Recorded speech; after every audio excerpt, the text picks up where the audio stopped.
Espero que estejam todos bem e com saúde. Hoje a gente inicia a nossa segunda videoaula, referente à unidade 2 do caderno didático, que vai tratar sobre a educação dos surdos.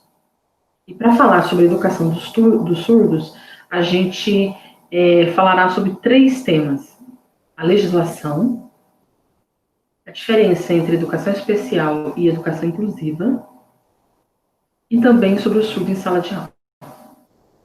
Para dar início, então, à unidade 2, nós falaremos sobre a questão da legislação. Aqui o sinalzinho de lei, configuração de L com uma mão, a outra mão com a configuração de B, e a gente vai dar um toquinho com o sinalzinho do L. Aqui a gente vai ter o sinal de lei. Lei de Libras, aqui o sinal de Libras, tá? Ou também conhecida como lei do surdo, tá? Sinalzinho de surdo. Então, a legislação de Libras ou a lei dos surdos. Para a gente poder falar um pouquinho sobre essa legislação, a gente começa abordando a Conferência Mundial. Essa Conferência Mundial, ela ocorre na Tailândia nos anos 90, quando a Unesco ela constata alguns problemas na educação ocorrendo em todo o mundo. Quando ela constata, então, esses problemas, ela convoca os países membros da Unesco a participar dessa conferência e, depois de todos os debates que eles tiveram acerca da educação, eles chegam, então, à conclusão que mudanças devem ocorrer, e aí esses países se comprometem a manter um esforço mundial para que o direito à educação fosse garantido a todos, sem restrições por sexo, cor, credo, deficiência, nível social, etc. Surge, então, a partir dessa Conferência Mundial, a Declaração Mundial de Educação para Todos. Alguns fatores vão justificar, então, a educação inclusiva. Quais são esses fatores que eles conseguem detectar? Um fator educacional, um fator social e um fator econômico. No fator educacional, eles vão dizer que deve haver um desenvolvimento de metodologias que trabalhem as diferenças individuais e que beneficiem a todos. Quanto a esse fator social, eles vão colocar que devem ocorrer mudanças de atitude que favoreçam o surgimento de uma sociedade mais justa e sem preconceitos. Na questão econômica, eles já vão dizer que uma escola que educa a todos tem um custo menor que um complexo sistema que privilegie as diferenças. O que se tem, então, como educação inclusiva? Nós temos alguns autores que vão conceituar a educação inclusiva como sendo a prática da inclusão de todos, independente de seu talento, da deficiência, da origem socioeconômica ou origem cultural. Então, eles vão dizer que a educação inclusiva é uma prática da inclusão de todos em escolas e salas de aula provedoras, onde todas as necessidades dos alunos são satisfeitas. Então, essa que é a educação inclusiva. Para que essa educação inclusiva aconteça, nós temos que lembrar de um detalhe. Não basta colocar alunos em uma sala de aula para garantir que a inclusão educacional aconteça. Nós precisamos cuidar da formação dos docentes e das estruturas físicas e profissionais que formam o conjunto escola. O que nós vamos ter a partir do momento que a gente simplesmente pega um aluno com deficiência e o coloca numa sala de aula sem garantir a inclusão? A gente não tem inclusão nesse caso. Nesse caso seria integração. Tá? A inclusão só vai ocorrer no momento em que esse aluno ele tenha todo um aparato, todo um suporte, que tenha profissionais habilitados para trabalhar com ele, que tenha uma estrutura física toda condizente com as suas necessidades. Aí sim ocorreria a educação inclusiva. Políticas públicas que contemplam a educação dos surdos. As políticas públicas que fomentam a educação inclusiva, em parte, contemplam a educação de surdos. Aí nós vamos dar exemplos de algumas políticas, então, que vão garantir essa educação inclusiva para os surdos. Na LDB, na Lei de Diretrizes e Bases da Educação Brasileira, que é a Lei número 3.394 de 2006, lá no capítulo 5, que fala sobre a educação especial, especificamente no artigo 59, parágrafo 3, está descrito o seguinte: estabelece para a educação de alunos com necessidades especiais a garantia de professores com especialização adequada em nível médio ou superior para atendimento especializado, bem como professores do ensino regular capacitados para a integração desses educandos nas classes comuns. O que mais nós teremos que vai abordar, então, a educação do surdo? Decreto 5626. O que é o Decreto 5626? Nós vamos ter uma legislação que vai regulamentar a Libras, a língua brasileira de sinais, como a língua do surdo brasileiro, através da Lei 10.436 de 2002. Só que a lei, ela deixa algumas brechas. Então, muitas questões são comentadas, são discutidas, muitas coisas a partir da lei as pessoas ainda tinham dúvidas. O Decreto 5626 de 2005, ele vem regulamentar a Lei 10.436 e mais o artigo 18 da Lei 10.098. A Lei 10.098, ela vai tratar sobre a questão de acessibilidade, não só do surdo, acessibilidade das pessoas com deficiência, mas especificamente no artigo 18, trata-se da acessibilidade do surdo. Então, por isso que o decreto regulamenta toda a Lei 10.436 e só o artigo 18 da Lei 10.098. O que nós vamos ter no decreto 5626? Ponto 1. O decreto vai nos dizer que os cursos que cuidam da preparação e professores teriam 10 anos para incluir a disciplina de Libras como obrigatória em seus currículos regulares, além da criação do curso superior de Letras Libras. Porque na época, em 2005, ainda não havia o curso superior de Letras Libras, a criação desse curso só veio ocorrer em 2006, tá? E aqui coloca, então, que dá-se 10 anos para que houvesse a inclusão da disciplina de Libras em todos os cursos que preparam professores, tá? No 2, ponto 2. A Libras fica reconhecida como primeira língua da comunidade surda, devendo o sistema de ensino garantir acesso bilíngue ao conhecimento a todos os alunos surdos. Então, no ponto 2, coloca-se o quê, então? Que a Libras é a primeira língua do surdo, que a língua portuguesa escrita, ela fica sendo como a segunda língua, tá? E detalhe, na forma escrita, não na forma falada, de maneira nenhuma a gente vai obrigar um surdo a falar, apesar que a gente já sabe que existem surdos oralizados, que são aqueles surdos que falam, tá? Mas não podemos cobrar que um surdo fale, tá? A lei vai garantir que ele tenha a Libras como a primeira língua e o português na forma escrita como segunda língua, tá? Então, por isso que garante ali o acesso bilíngue ao conhecimentos a todos os alunos surdos. O que mais? A partir desse decreto também, considera-se que o intérprete de Libras é um direito do surdo e discorre como deve acontecer a formação desse profissional. Então, o decreto 5626, ele ainda vai falar que todo surdo tem um direito a ter um intérprete de Libras, e também, nesse mesmo decreto, aborda-se qual a formação do profissional intérprete tradutor de Libras, tá? Então, um dos detalhes, por exemplo, lá vai deixar bem claro que a formação do intérprete, ela ocorre a partir de um curso de Letras Libras, né, que a gente vai chamar de bacharelado em Letras Libras, que vai habilitar esse profissional como intérprete tradutor de Libras, língua portuguesa. Qualquer dúvida que vocês tiverem em relação a essas questões legais, eu disponibilizei na sala, em na parte de atividades complementares, o decreto 5626 em sua íntegra e a lei também 10.436 na íntegra, para que vocês possam ler, discutir nos fóruns, discutir com a gente, tanto com os outros colegas, como os tutores e como a mim também, professor. Tá?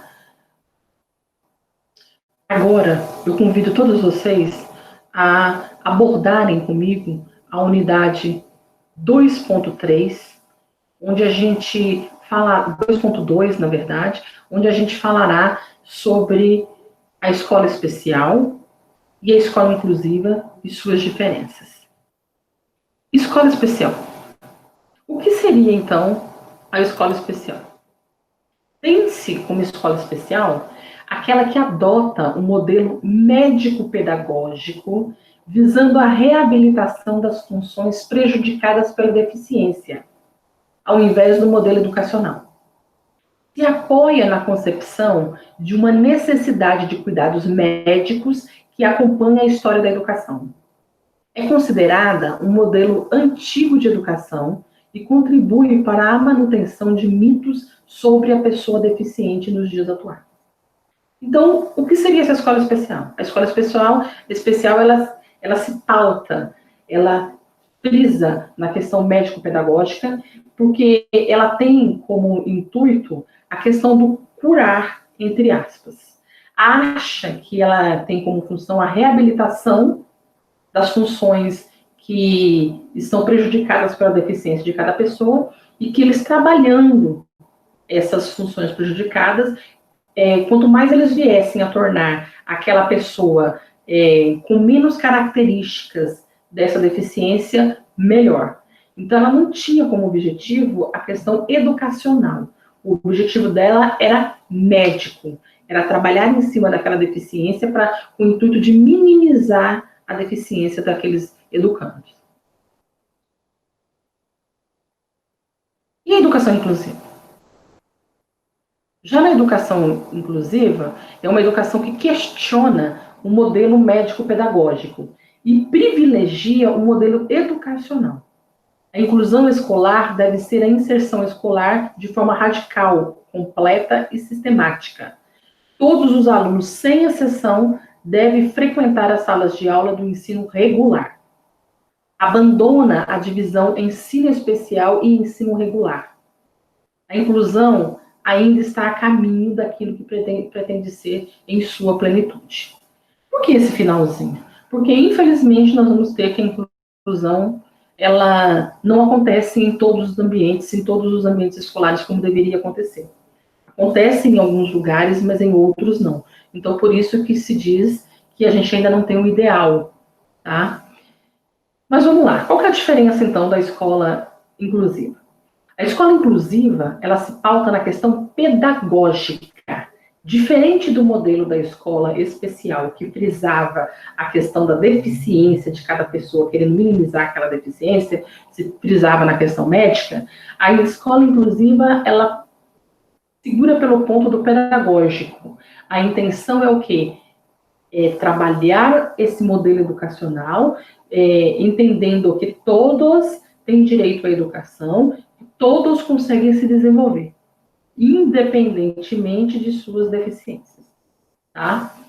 E que todos os alunos, independente da deficiência que tiver, eles devem frequentar as salas de aula do ensino regular. O que se tinha há mais ou menos uns 15 anos atrás, de 10 a 15 anos atrás? A gente tinha as escolas especiais, onde tinham profissionais habilitados para tratar as deficiências dos educandos, por isso que a gente frisa pelo ponto médico de novo, batendo na tecla, e tínhamos a escola regular, onde ficavam crianças que não tinham deficiências. O que se tem na escola inclusiva? Tanto os alunos com deficiência ou sem deficiência estão juntos, estão na mesma escola. Mas a escola especial, ela continua acontecendo, ela ainda está vigente. Só que ela é hoje vista de uma forma diferente como antigamente. Hoje, a escola especial, ela está em conjunto com a escola regular.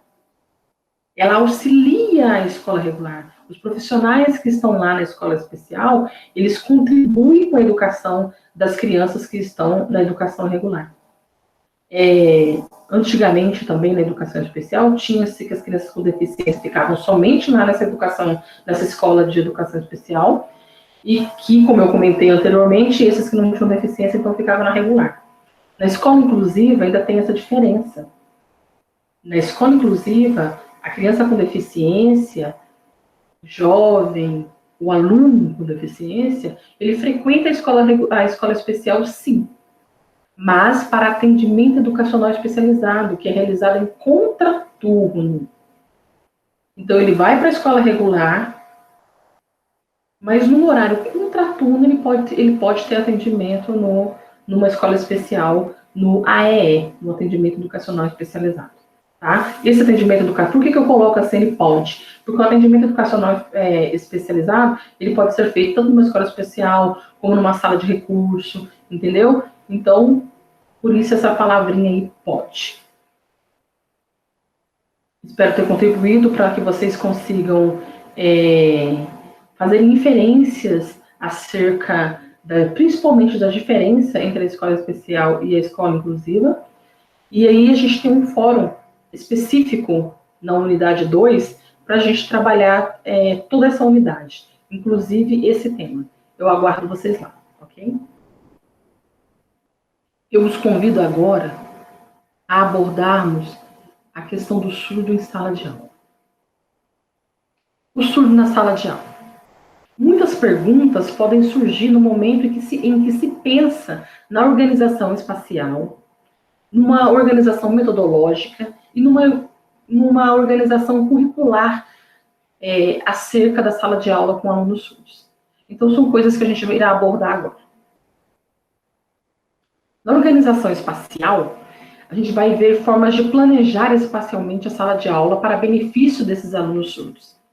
Então, recomenda-se que cada sala de aula inclusiva tenha no máximo 25 alunos. Que a disposição desses alunos seja em círculo, porque nós vamos lembrar da questão da cultura do surdo. Vamos lembrar da sua língua, que é visual. Então, se eu colocar os alunos dispostos em fileiras, eu estaria dificultando a visualização desses surdos. Eu estaria dificultando o acesso que eles teriam, principalmente comunicacional, em relação aos outros colegas. Eu não veria outros colegas podendo fazer alguma brincadeira, podendo fazer algum comentário. Então, a partir do momento que eu consiga disponibilizar, dispor esses alunos em círculo em sala de aula, eu favoreço a questão visual do surdo. A organização da estrutura física e material dessas salas. Essas salas devem ser bem iluminadas. E o professor deve sempre privilegiar o visual. Sempre materiais visuais e materiais escritos para facilitar a comunicação e a compreensão com os indivíduos surdos.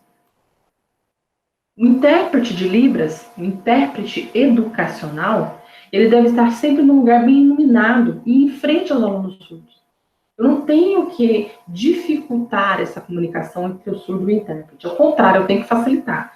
Então, eu tenho que colocar num lugar iluminado, tá? E esse surdo tem que estar em frente ao intérprete para que ele melhor consiga compreender a comunicação com o intérprete. Os alunos surdos, de preferência, devem estar próximos para oferecer apoio um ao outro. Então, você imagina em sala de aula, naquele momento, de repente, você está com uma dúvida, alguma coisinha, você quer fazer comentário com um colega do lado.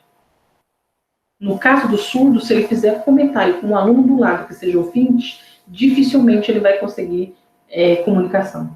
Porque, na maioria dos casos, o seu colega do lado, ouvinte, não sabe a língua de sinais.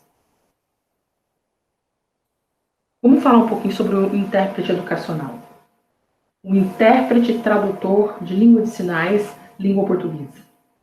Essa é uma profissão que foi estabelecida pelo decreto 5626, lá em 2005. Ele vai falar que a presença do intérprete em sala de aula vai possibilitar o acesso do aluno surdo ao que se passa oralmente durante a aula. Então, se um colega faz uma piadinha, o intérprete vai passar para o surdo essa piadinha. Por que todos os colegas da sala ouvintes podem ter acesso a essa piada que um colega contou e ele não? O intérprete educacional, ele deve ser fluente em Libras e na língua portuguesa. Ele tem que ser bilíngue, ele tem que ser fluente nessas duas línguas. Ele pode ser fluente em outras línguas também. Pode. Mas ele tem que ser fluente em Libras e na língua portuguesa. O intérprete, ele não é o professor do aluno surdo. E nem deve substituir o professor, tá? Na sala de aula. Para a tradução da aula, deve-se respeitar a função do professor, manter a ética em relação ao conteúdo a ser traduzido e não reduzir, não acrescentar ou desviar as informações passadas em aula. O intérprete educacional, ele está ali para simplesmente fazer a comunicação entre surdo-ouvinte e ouvintes surdos. Ele não tem que dar opinião, ele não tem que ensinar nada. Ensina o professor regente. Tá? Ele está ali só para como uma ponte na comunicação entre surdos e ouvintes. Aula de línguas. A Libras é a língua natural dos surdos e a língua portuguesa é a segunda língua do surdo brasileiro, podendo ser ainda considerada como uma língua estrangeira para esse aluno. Então, o que a gente já havia dito lá atrás, a primeira língua do surdo é a Libras. A língua portuguesa, em sua forma escrita, é a segunda língua do surdo. Tá? E por que a gente fala que ela pode ser considerada uma língua estrangeira? Porque a maioria dos surdos não tem acesso à língua portuguesa como nós, ouvintes, temos. Tá? A Libras é uma língua de modalidade visual e espacial, e sua estrutura não se subordina à língua portuguesa, que é uma língua de modalidade oral auditiva. Então, as duas são consideradas línguas, tanto a Libras como a língua portuguesa. Por que elas são línguas? Discutimos isso na unidade 1, porque elas têm as mesmas estruturas de qualquer língua. Tanto a Libras como a língua portuguesa tem gramática, pragmática, tem fonética, tem fonologia, tem a estrutura de uma língua. Mas elas se diferenciam na modalidade. Enquanto a língua portuguesa ela tem que ser falada e tem que ser ouvida, o que a gente chama de oral auditiva, a língua brasileira de sinais ela é uma modalidade diferente. Ela é visual e espacial. Então ela precisa ser vista, por isso que a gente diz visual, e o espacial porque ela precisa desse espaço para conseguir ser desenvolvida pelas mãos. Tá? Então, a Libras ela tem a modalidade visual espacial, enquanto a língua portuguesa tem uma modalidade oral auditiva. A escola inclusiva, ela ensina português como língua materna, e esta abordagem não é adequada aos alunos surdos, que deveriam aprendê-la a partir de metodologias de ensino de língua estrangeira. Muitas vezes, as variações que ocorrem na escrita do surdo não recebem crédito por parte dos professores por não corresponderem à norma culta do português. O professor deve aceitar como legítima a forma de expressão em língua de sinais. Então, o que a gente tem?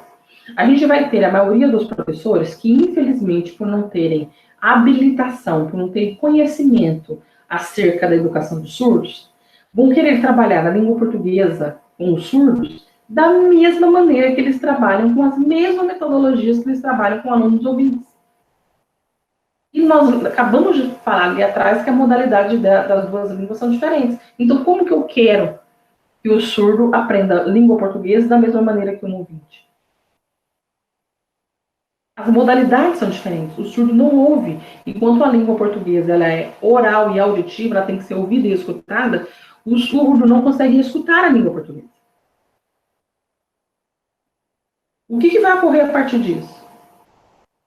O surdo, ele tende a vir desenvolver a língua portuguesa escrita, né? Mas aí nós vamos perceber, depois de um tempo, que o surdo tem algumas dificuldades na escrita da língua portuguesa. Por quê? Porque ele não consegue compreender a norma culta da língua portuguesa como nós, ouvintes, conseguimos compreender porque é a nossa língua materna. Então, a gente vai chamar isso de marcas de Libras na escrita do aluno surdo. A gente vai perceber que sempre que o surdo escreve, a gente percebe que está escrevendo como um estrangeiro, por exemplo. Né?